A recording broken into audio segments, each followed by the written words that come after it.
iklan kan lagi dibintekan ya Bu ya. Seperti itu, yang nanti akan dipandu langsung atau disampaikan oleh Ibu Suci Permata Dewi, SPDM AK GR-nya kata ampun Bu, GR ya, oh nggak perlu ya. Oke, nah dalam hal ini diharapkan nanti setelah pemaparan dari Ibu Suci, nanti dilanjutkan dengan sesi tanya jawab.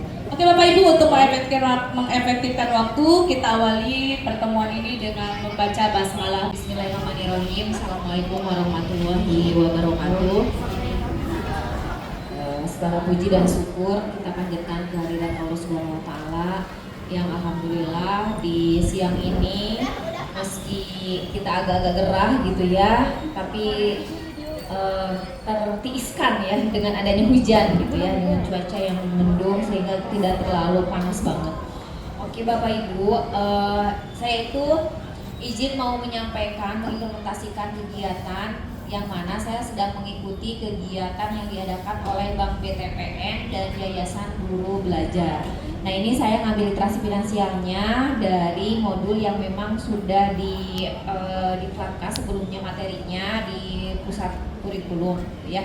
Nah baik Bapak Ibu, nah untuk materi pembelajaran saat ini yaitu terkait dengan literasi finansial. Disclaimer dulu ya Bapak Ibu, jadi saya berbicara di depan Bapak Ibu bukan berarti saya sudah free finansial atau freedom finansial. Hanya saja saya sedang belajar dan mungkin kita juga sama sedang belajar, atau mungkin bahkan Bapak Ibu sudah lebih mahir, mungkin juga sudah merasakan financial freedom. Jadi di sini saya tidak menggurui, tapi hanya berbagi dan sama-sama kita saling diskusi, saling melengkapi dan saling sharing tentang bagaimana cara mengatur keuangan finansial dari pendapatan atau gaji kita sebagai guru. Di sini saya mengambil judul khususnya ke memutus generasi sandwich mulai dari saya. Artinya mulai dari diri kita gitu Bapak Ibu.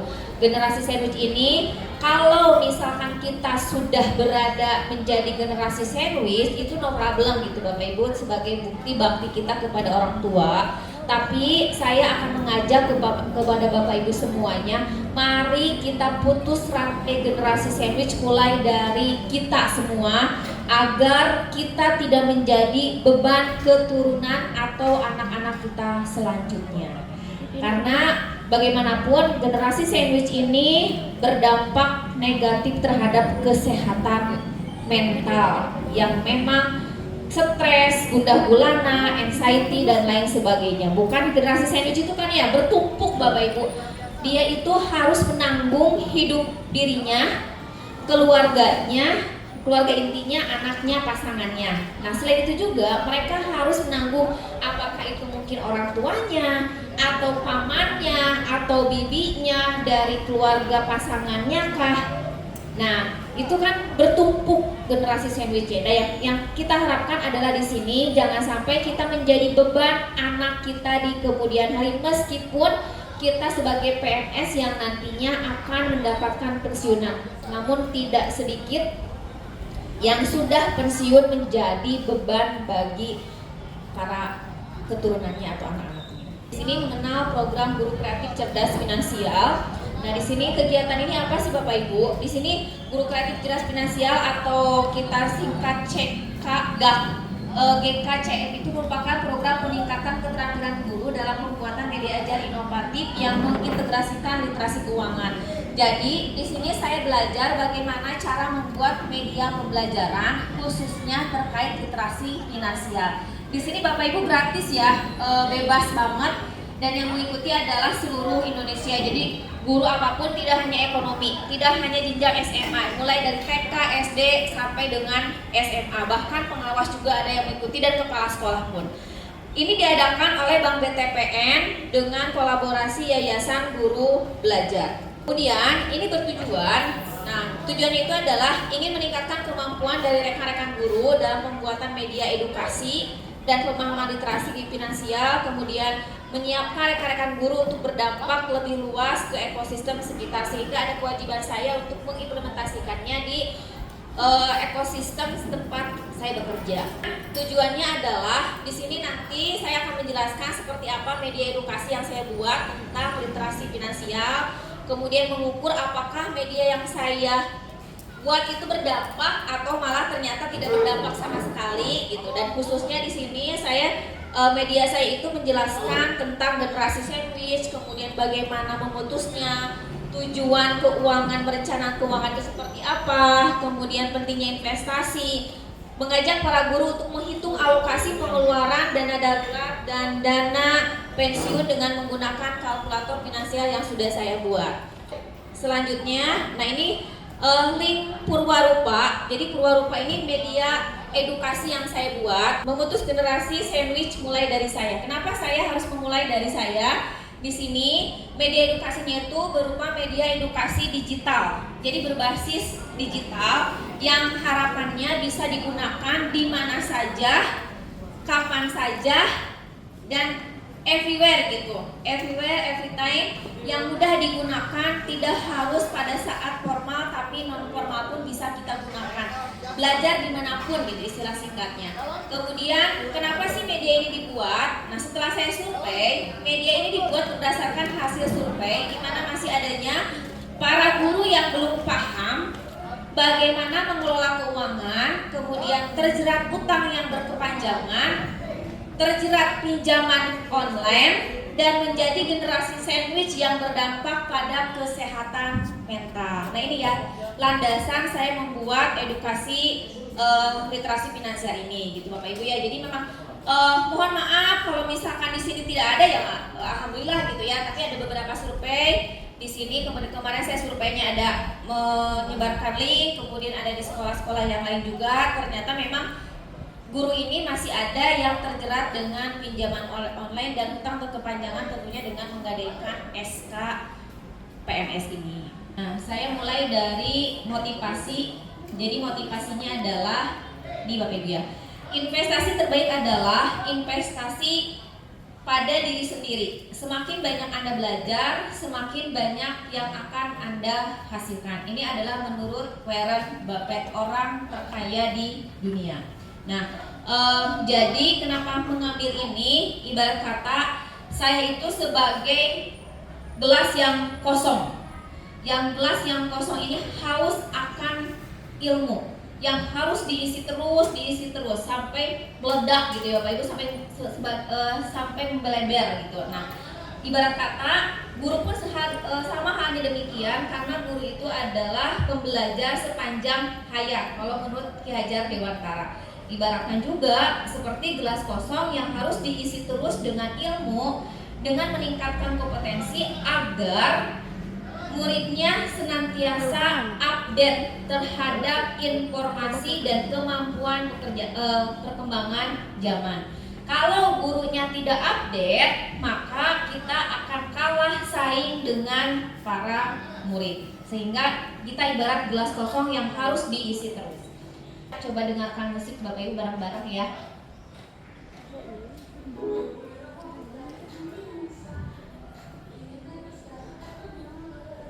Kita bisa ayo mulai sekarang mengelola uang jadi lebih bijak. Jangan terlena pada gaya hidup, pikirkan masa depan yang lebih jauh. Tabung sedikit demi sedikit agar hidup kita jadi lebih baik. Kelola dengan bijak, jangan terlena. Hindari utang, jangan terbawa. Bebaskan diri dari generasi sampai menikah. Kita bisa lepas, bantu keluarga, tapi tetap ingat kita pun punya masa yang harus dirawat. Investasi kecil perlahan bertumbuh, rencana keuangan haruslah teguh. Dengan disiplin dan perencanaan kita bisa capai masa depan. Generasi berikut jangan terjebak, ayo putus santai kita bergerak. Kelola dengan bijak, jangan terlena. Hindari utang, jangan terbawa. Bebaskan diri dari generasi sampai menikah. Kita bisa lepas. Bapak Ibu, saya ciptakan lagu ini tapi dengan bantuan AI. Nah, jadi ini lebih memudahkan kita mengerti bagaimana materi, dan ini bisa kita buat untuk anak-anak kita Bapak Ibu. Kita bisa bikin lirik, kemudian nanti masukkan ke AI, ada yang nyanyinya, ada musiknya. Ini bentuk sebagai edukasi harapannya ketika sering terdengar liriknya itu menggugah kita untuk mengelola keuangan gitu kan.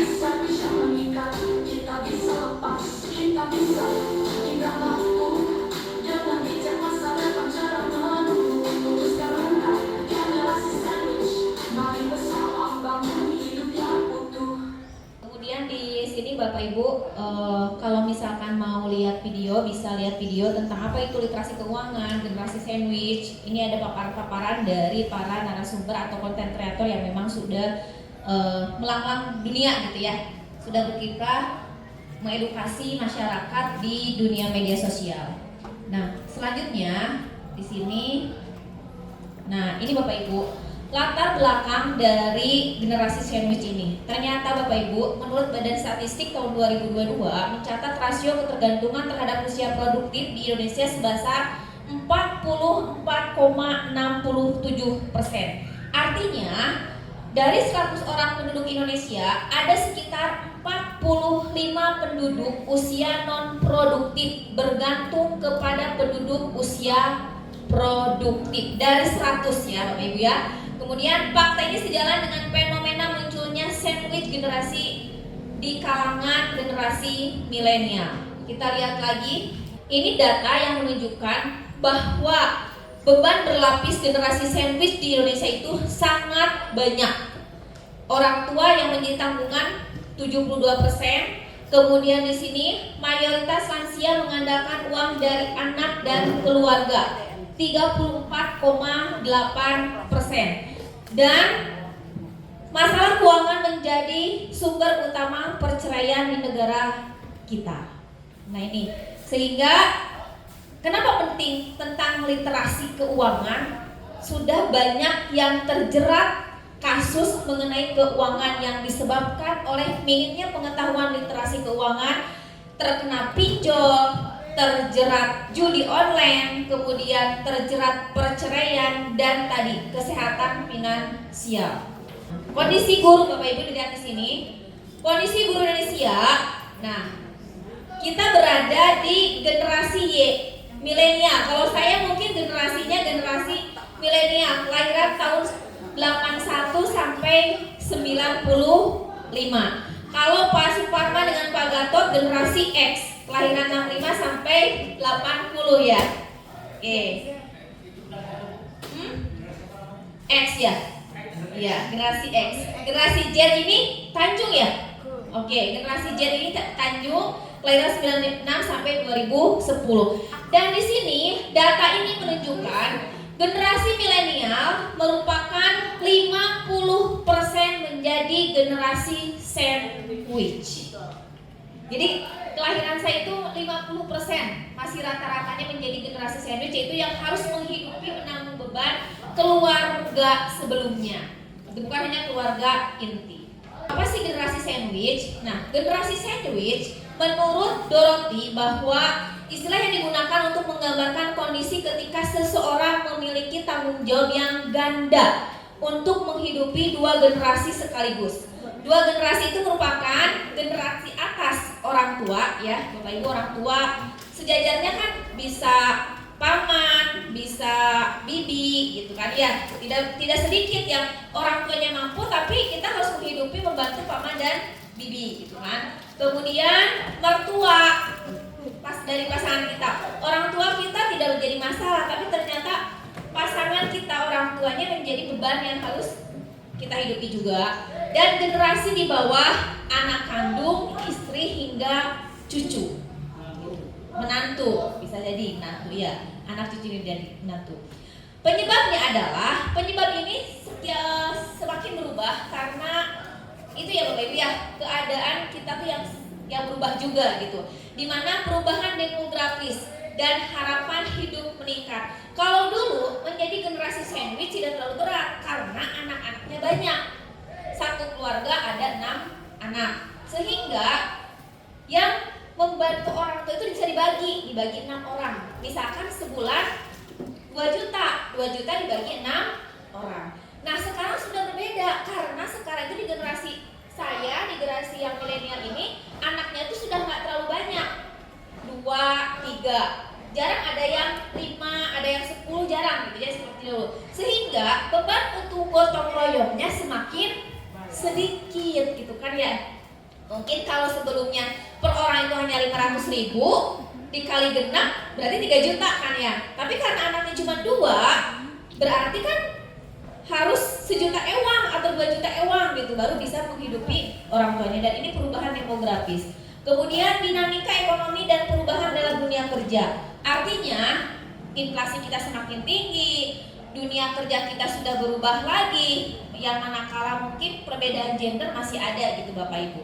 Kemudian minimnya pemahaman literasi keuangan, pengangguran yang banyak, dan kejadian yang tidak terduga. Sakit, orang tua sakit, orang tua kena musibah, kena hutang yang berkepanjangan, dan lain sebagainya.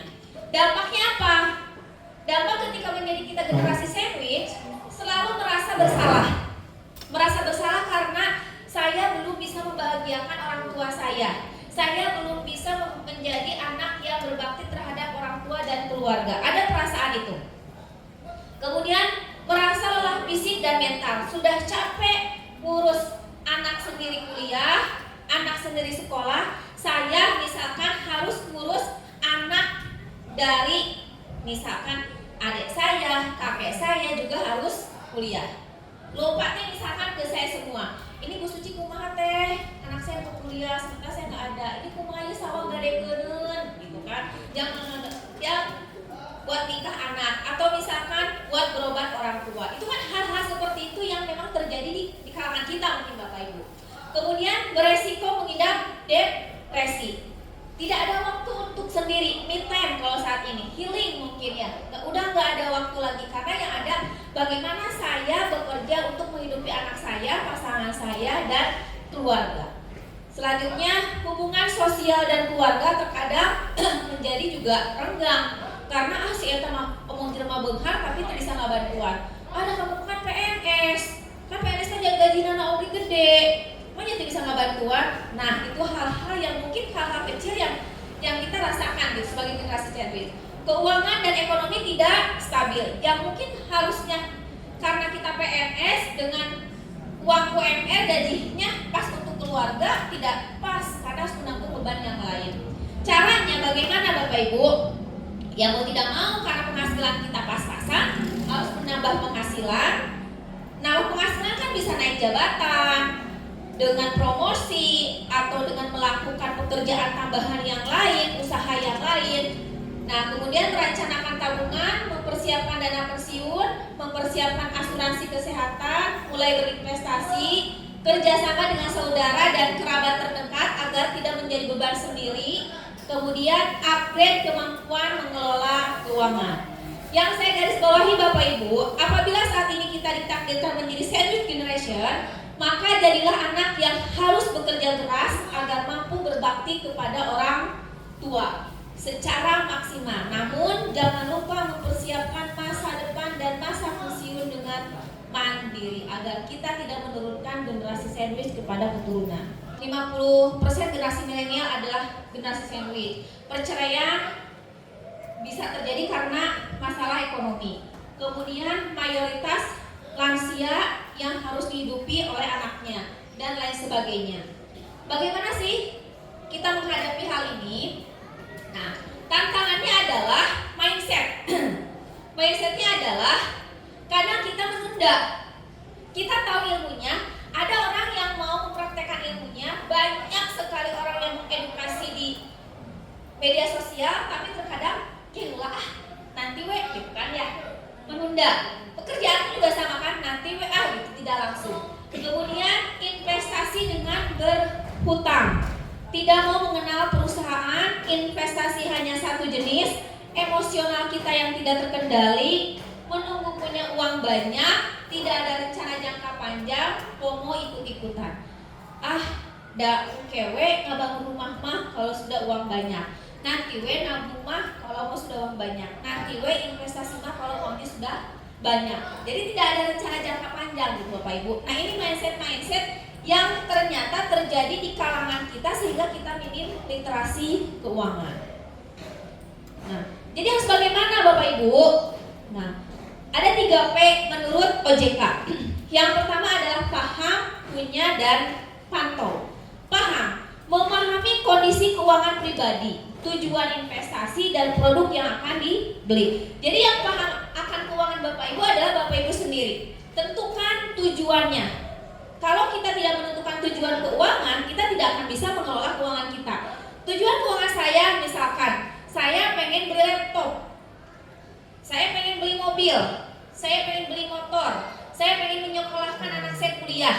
Itu adalah tujuan keuangan. Setelah ditentukan tujuan keuangannya, bagaimana cara untuk mencapai tujuan keuangan tersebut? Nah, yang ketiga adalah mempunyai aset investasi sesuai dengan profil resiko dan memilih tempat berinvestasi yang terdaftar di OJK. Ketika berbicara investasi, bukan berarti kita harus memiliki saham sekian triliun, beribu-ribu lot, tapi investasi jangka panjangnya kan ada jangka panjang, jangka pendek, dan jangka menengah. Nanti kita bahas ya. Kemudian memantau. Bukan hanya sekedar investasi, tapi pantau produk kita. Porsi pengaturan keuangan. Ada porsi untuk biaya hidup, ada porsi tabungan, ada porsi dana darurat, ada porsi lifestyle, ada porsi donasi. Apakah Bapak Ibu sudah mempunyai porsi amplop-amplopnya tersendiri ketika gajian tanggal 1? Ada yang kecil-kecilan, ada yang belum, tidak sama sekali. Nah, ternyata sudah harus ada porsinya Bapak Ibu. Jadi uang kita gajian 5 juta teh sudah ditentukan berapa persen biaya hidup, berapa persen tabungan, dan lain sebagainya. Idealnya seperti apa? Anggaran kebutuhan untuk hidup lebih balance dan bahagia. Kebutuhan ini ada yang namanya kebutuhan dan ada yang namanya keinginan. Beda nggak? Beda. Oke, kebutuhan seperti apa sih Pak? Oke. Kalau keinginan? Mobil, beli villa, beli itu. Beli pulau. Beli mobil yang bekas itu. Absolut ya, beli pulau. Mobil juga bisa jadi kebutuhan. Ya, tergantung ya. Mobil kata Pak Romi, mobil bisa jadi kebutuhan. Kenapa Pak Romi? Seperti ini kan banyak anggota rumah. Mobil jadi kebutuhan. Berarti bisa jadi tujuan keuangan finansial rutin adalah mobil. Bisa jadi ya. Tapi kalau untuk Pak Suparman, bagi saya mobil tidak menjadi kebutuhan. Betul. Nah, ya betul. Artinya apa? Ternyata tujuan keuangan tiap orang itu berbeda ya. Karena porsi keuangannya tiap orang akan berbeda. Nah, di sini kebutuhan Bapak Ibu. Kebutuhan berarti kebutuhan dasar untuk kita bertahan hidup. Ya kan? Kebutuhan itu adalah dasar ketika kita bertahan hidup. Makan, minum, listrik, air, gitu kan ya. Nah, kebutuhan itu ada kebutuhan pribadi dan ada kebutuhan keluarga. Bapak Ibu juga harus, walaupun saya sudah menjadi suami, pemimpin, walaupun saya sudah menjadi istri, tetap ada kebutuhan pribadi, ada kebutuhan keluarga. Kosmetik, skincare, lipstick itu kan kebutuhan pribadi ya, pribadi. Rokok juga, gitu kan ya. Kopi itu kan kebutuhan pribadi ya. Nah, kemudian ada kebutuhan keluarga. Kebutuhan keluarga berarti istri, pasangan. Kalau misalkan kita punya kebutuhan tadi generasi sandwich, berarti ditulis di C. Keluarga, misalkan mama, bapak, ya orang tua lah. Berapa dijatah Bapak Ibu? Ditulis di sini dijatah berapa. Nah, dan ini porsi ideal adalah maksimal 60% dari penghasilan. Tidak boleh lebih dari 60%. Itu adalah porsi ideal. Ada juga yang mengatakan 40, 50, 50. Nah, saya tidak mau patok 40, 50, 50, 60. Enggak. Yang saya patok adalah maksimal. Artinya boleh Bapak Ibu di bawah 60%. Kalau saya gaji 5 juta, berarti untuk porsi kebutuhan berapa? 3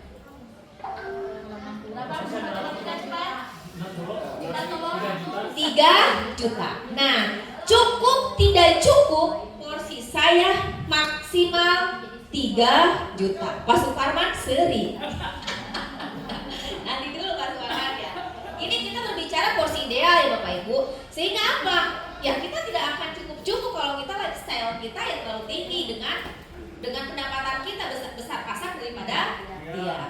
Kemudian sosial. Di sini juga nomor 2 sosial, zakat ya Bapak Ibu. Kan di sini sosial itu bisa zakat, sedekah, infak, sedekah minimal 2,5%. Di sini minimalnya untuk zakat. Boleh nggak lebih dari itu? Boleh. Ya, boleh Bapak Ibu. Ketika meningkatkan minimal menjadi misalkan 10%, berarti kebutuhannya diturunkan, jangan 60%. Karena maksimal, batas maksimal. Oke. Kemudian nih, dana darurat tabungan. Bapak Ibu, tabungan ini terdiri dari bermacam-macam. Ada untuk dana darurat, investasi, asuransi, dan dana pensiun. Alokasinya adalah minimal 10% dari pendapatan. Bu Tanju, saya nanya, udah mengalokasikan tabungan 10% dari pendapatan?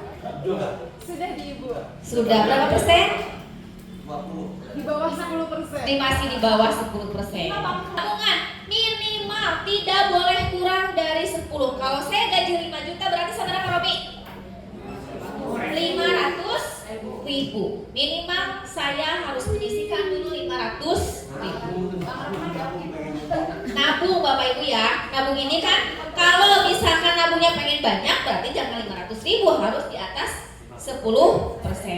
Kenapa di sini harus ada dana darurat, ada investasi dan lain sebagainya? Nanti Bapak Ibu ya. Oke. Sekarang utang. Nah ini yang merah di garis utang. Utang idealnya adalah maksimal 30%. Maksimal itu 30%. Itu adalah utang yang sehat. Lebih dari situ tidak sehat. Berarti kalau 5 juta, Bapak Ibu ya, kalau 5 juta saya berapa? 1.500.000. Nah, saya ngadakan SK dengan cicilan 1.500.000. Itu sehat. Bapak Ibu gajian CM tidak sehat. Ya ada mana-mana juga yang namanya bapak pengen banyak utangnya kita mah ya. Tapi kan kita tidak tahu ilmunya gitu. Tidak sehat. Tidak sehat Bapak Ibu. Tapi ada juga ada utang yang memang utang high resikonya tinggi, ada juga yang memang slow gitu. Hutangnya itu seperti apa? Jangan sampai hutang karena kita mau hutang konsumtif. Kalau terlanjur gimana terlanjur? Nggak apa-apa, bayar. Jadi ada gini Bapak Ibu, ada hutang produktif, ada hutang konsumtif. Hutang konsumtif, misalkan beli mobil, saya beli mobil, padahal saya tidak terlalu butuh. Oke. Saya pakai emas dari keundangan, pengen gaya, hutang emas. Itu kan hutang konsumtif. Saya pengen traveler, pengen jalan-jalan, pengen terlihat di update sosial media. Hutang itu konsumtif. Gak bisa Bapak Ibu hutang seperti itu. Hayang umroh, ngutang we heula hayang gaya, misalkan tidak bisa karena tidak produktif. Apa sih yang produktif? Hutang produktif adalah ketika hutang uangnya itu digunakan akan berbalik lagi ke kita malah lebih. Contohnya hutang untuk modal usaha. Nah modal usaha yang namanya modal 100 juta pengen balik dong lebih dari 100 juta dengan spekulasi dan hitung-hitungannya. Itu. Yang kedua, hutang rumah. Mau bikin rumah kan? Nah itu hutang rumah nggak apa-apa, itu produktif karena nilainya dari tahun ke tahun tanahnya akan bertambah. Itu disebut dengan hutang produktif. Nah, kemudian apakah kita boleh mempunyai keinginan? Boleh Bapak Ibu, ya kita hidup kan, kita sudah bekerja keras. Boleh keinginan, saya pengen nonton konser, saya pengen jalan-jalan, saya pengen shopping, saya pengen beli emas, tapi dalam bentuk senang-senang ya bukan investasi. Misalkan kayak Bu Rahmani kan beli emas tuh senang-senang, bukan investasi kalau Bu Rahmani. Nah ini kan keinginan ya, keinginan gitu kan. Nah ini maksimal 20%. Kayak misalkan Pak Romi pengen istrinya tuh diajak makan malam, dinner gitu dan segala macam. Ini maksimal 20%. Nah Bapak Ibu semoga tidak kaget ya. ini nggak apa-apa. Ini pengetahuan awal dulu karena waktu itu pun saya juga kaget dengan kondisi keuangan. Wah, kebutuhan saya lebih dari 60% gitu ya. Wah, tapi ternyata mulai dievaluasi. Gitu. Jadi ketika gajian itu ada pos-posnya saya sudah tahu. Karena yang bisa memanage keuangan sudah kita sendiri.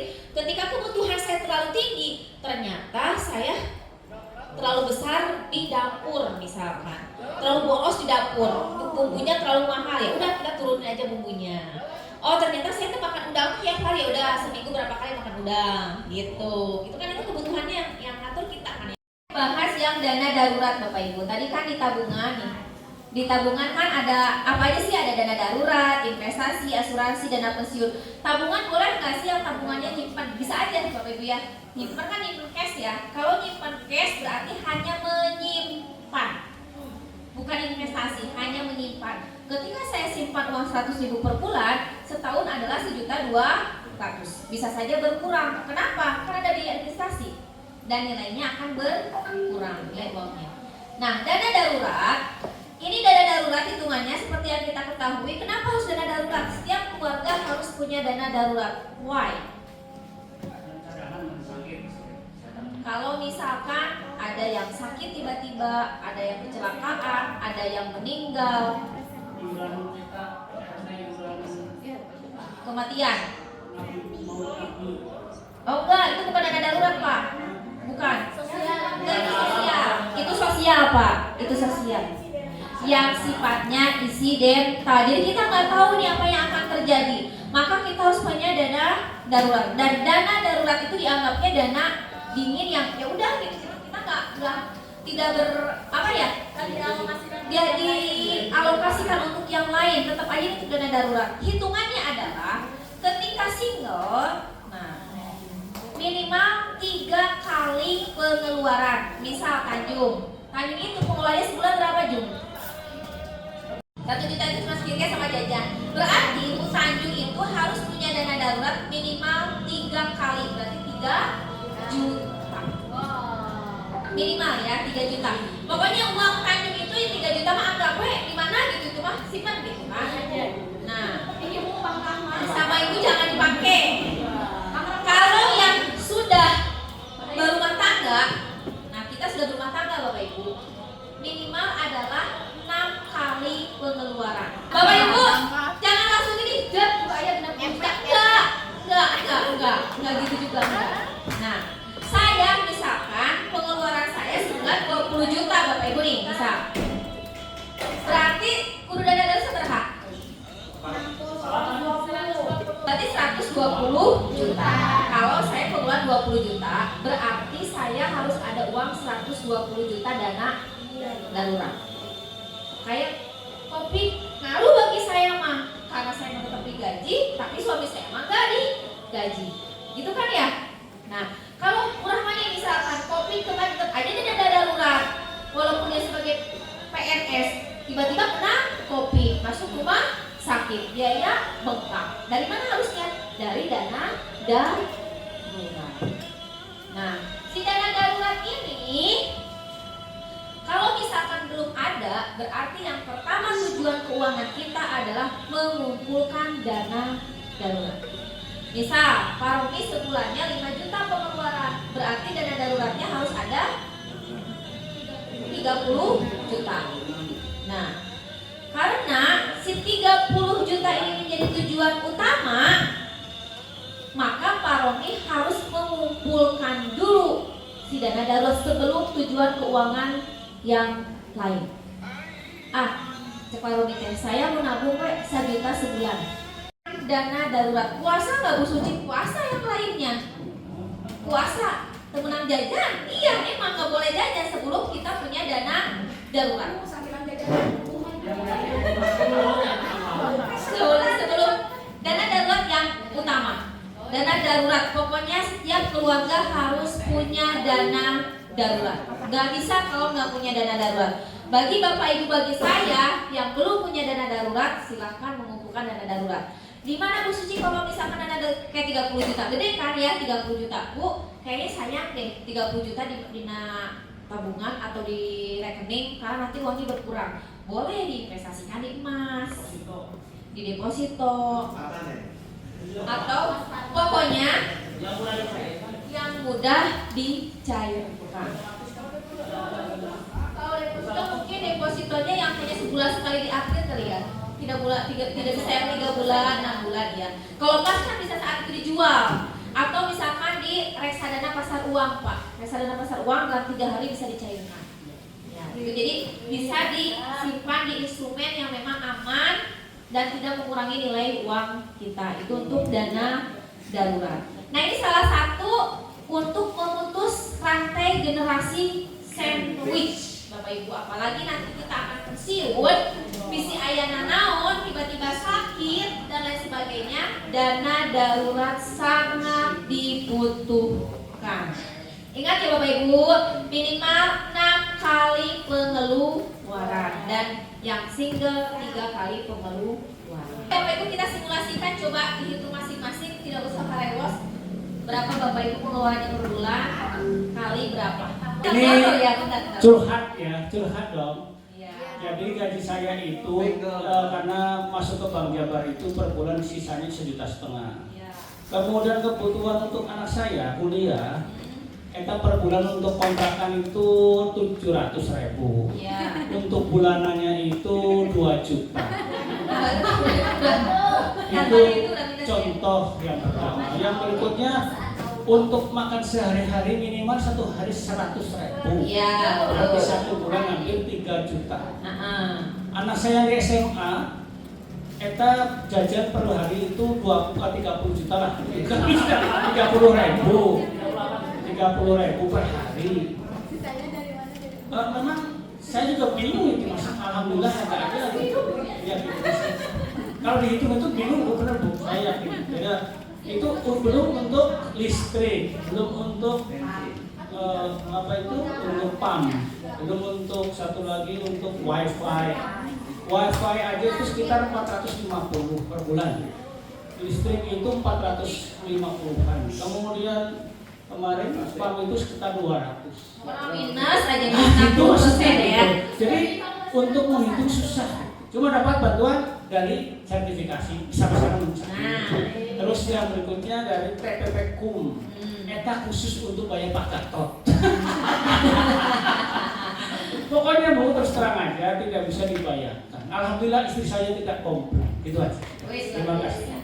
Sebetulnya Pak, dari informasi yang Pak Suparman sampaikan, tadi beliau mengatakan gaji saya 1.500.000, pengeluaran bla bla bla. Tapi di akhir beliau menyampaikan ada sertifikasi, ada TPP KUM. Artinya pendapatannya tidak hanya satu. Jadi kan ketika hukum alam ya Bapak Ibu ya. Nah itu kan kayak saya nggak tahu nih dari mana sebetulnya uang saya dapatkan, karena kita nggak nulis kan. Pak Suparman dapat gaji CM, sertifikasi dapat CM, TPP KUM juga buat ke Pak Gatot. Tapi ternyata kalau dirilis Pak Suparman kan ngajar. Selain ngajar di sini kan ngajar di yang lain. Pak Suparman kan bisnis kue, betul nggak Pak? Iya.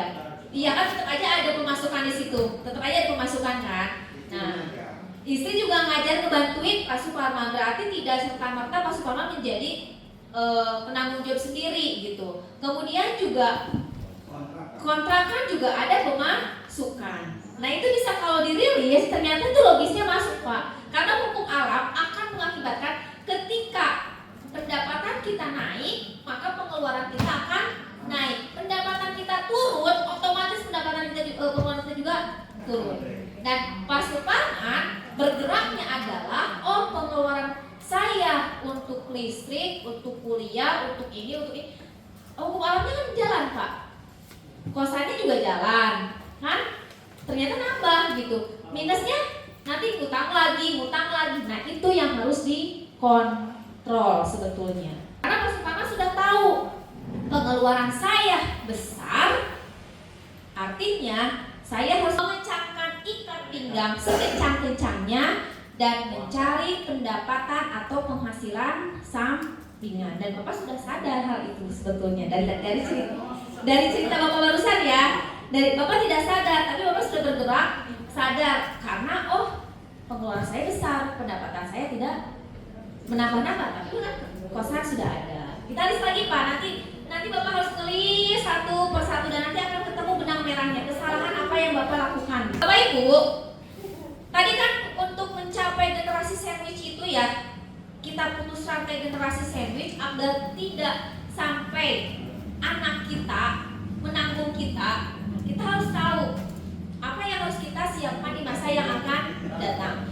Salah satunya adalah bentuk investasi. Kenapa sih harus investasi? Karena di negara kita ada yang namanya inflasi. Inflasi adalah suatu proses meningkatnya harga-harga secara umum dan terus menerus, atau dengan kata lain merupakan proses menurunnya nilai uang yang secara terus menerus. Bagaimana cara melawan inflasi? Dengan investasi. Investasi mulai dari yang kecil. Bentuknya apa? Emas cicilan. Walaupun menurut saya emas itu bukan investasi Bapak Ibu, tapi hanya untuk tidak tergerus nilai uang.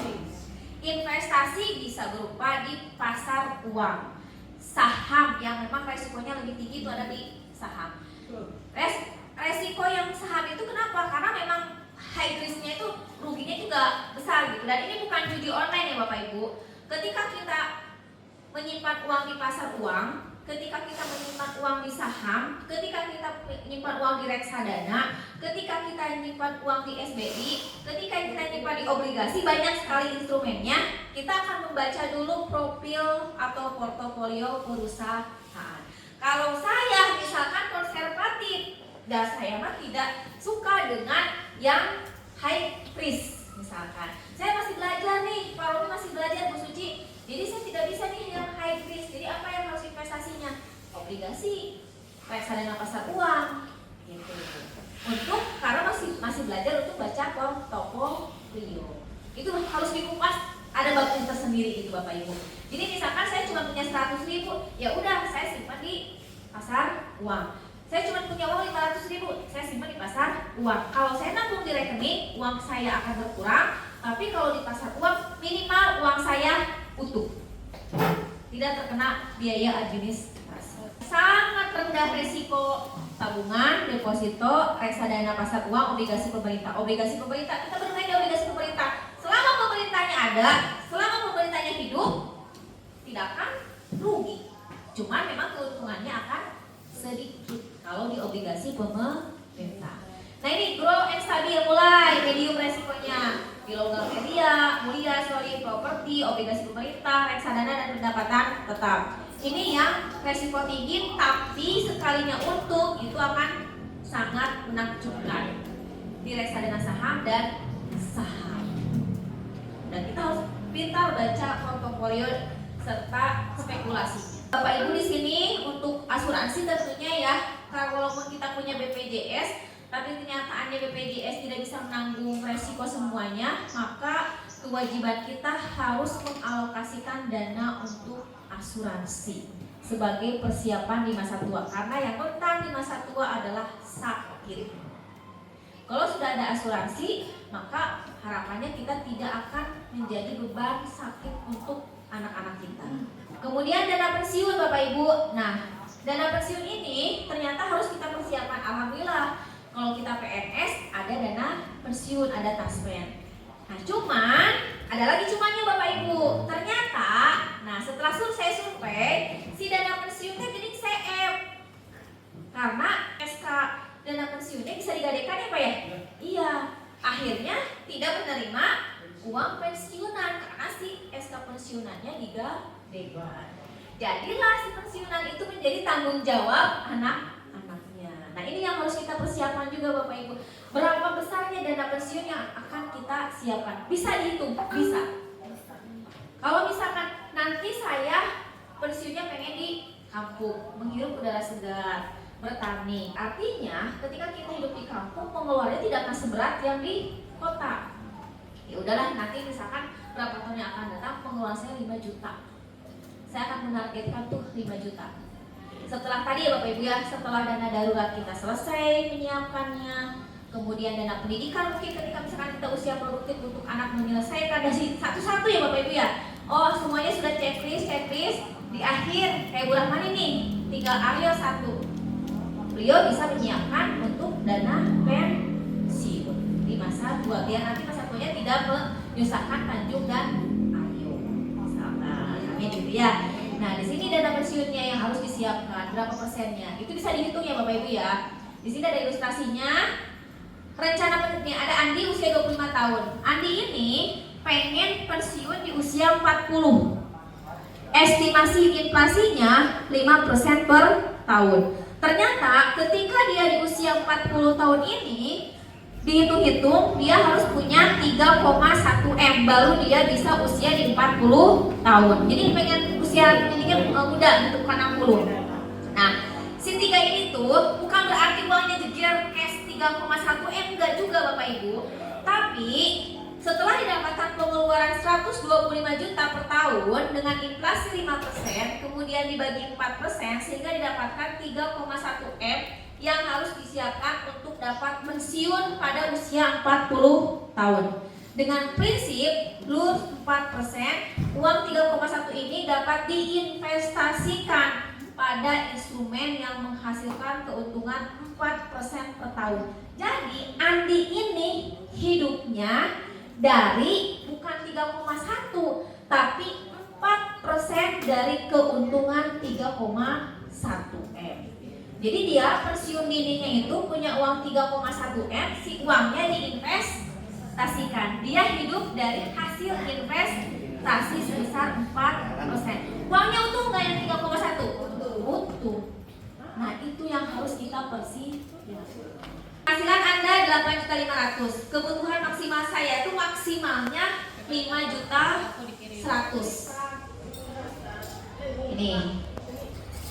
Ini hitungannya maksimal dan minimal ya Bapak Ibu ya. Jadi Bapak Ibu bisa nanti dioret-oret lagi.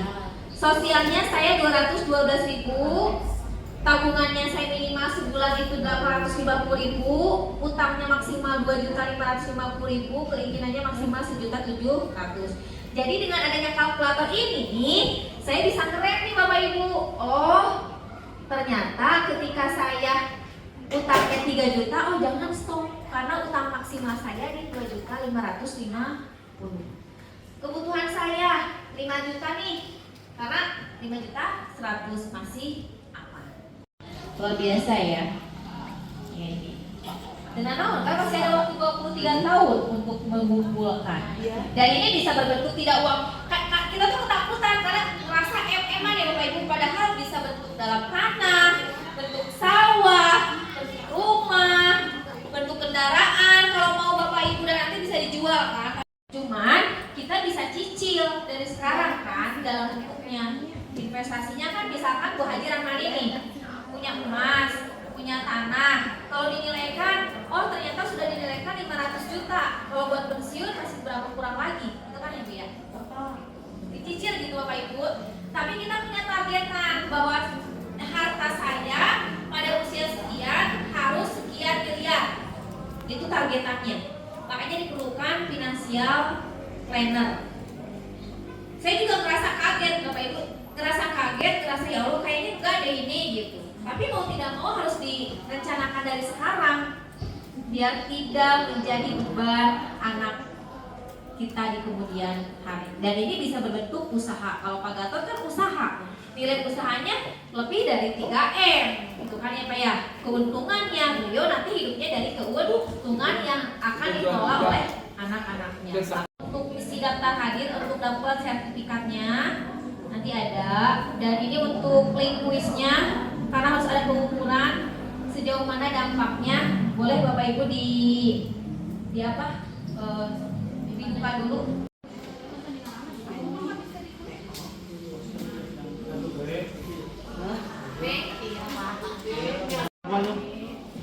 Generasi Z yang mana Pak? Dikenal dengan ketergantungan C itu ya? Dikenal sebagai generasi yang sering mengejar tren kan Pak? Oh dikenal. Jadi juga ada nomornya, bener Pak. B lagi Pak. Tidak menjadi bagian dari generasi sandwich. Langkah pertama yang dapat dilakukan adalah memprioritaskan kebutuhan orang tua. Nah, iya. Oh, enggak Pak Bu. Jadi usianya sampai 60.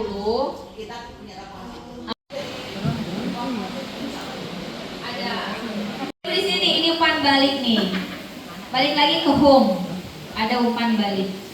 Nah, nanti Bapak Ibu bisa menggunakan motivasi pengeluarannya atau pendapatannya. Lebih termotivasi. Kalau saya pendapatannya minus, oh saya harus ini harus cari. Jadi guru itu pendapatannya dari gaji bulanan, tunjangan per 3 bulan atau 6 bulan yang sertifikasi, honor bulanan, THR dan gaji ke-13. Nah, ini yang pendapatan dari kita. Jadi yang harus kita kelola itu yang ini.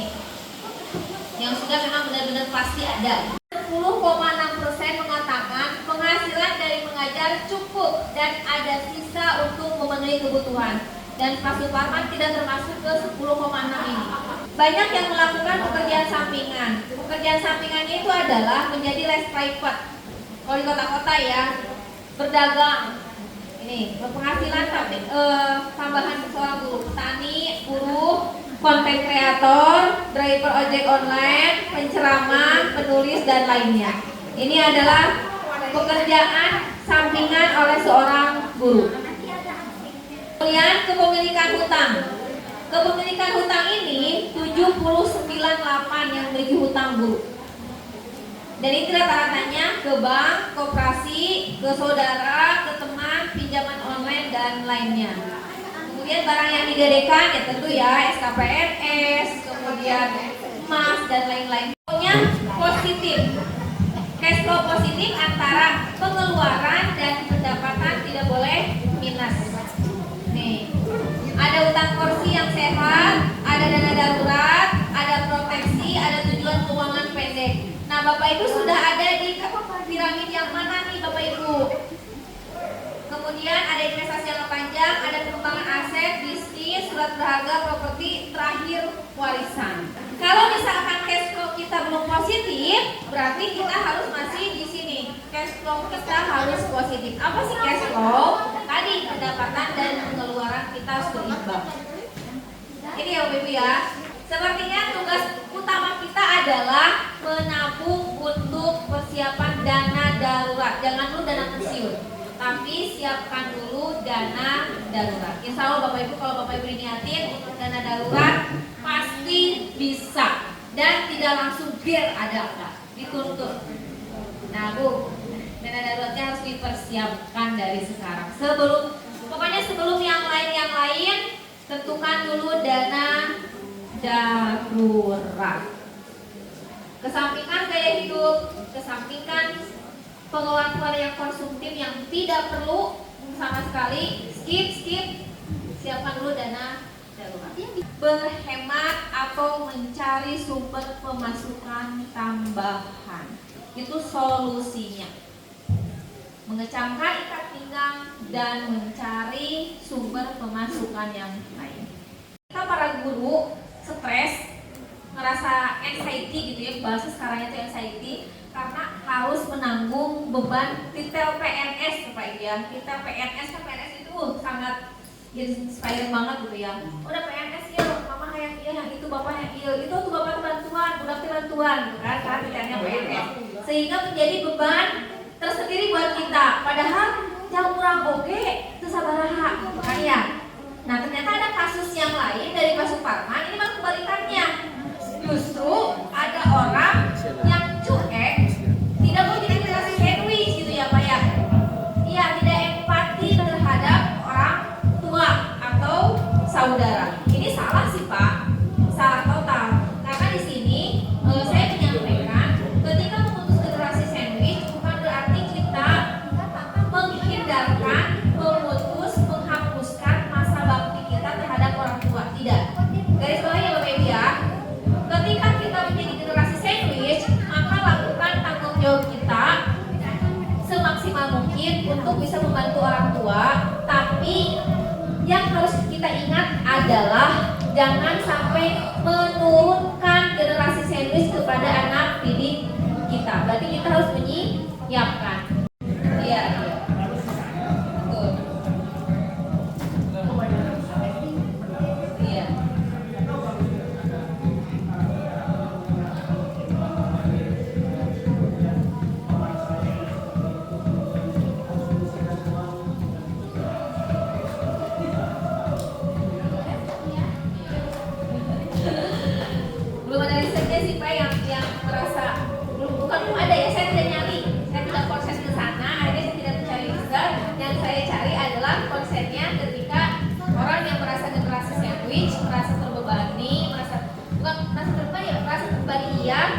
pengen berbakti kepada orang tua juga iya, pengen menjadi yang terbaik buat keluarga juga iya, akhirnya stres sendiri gitu sih Pak.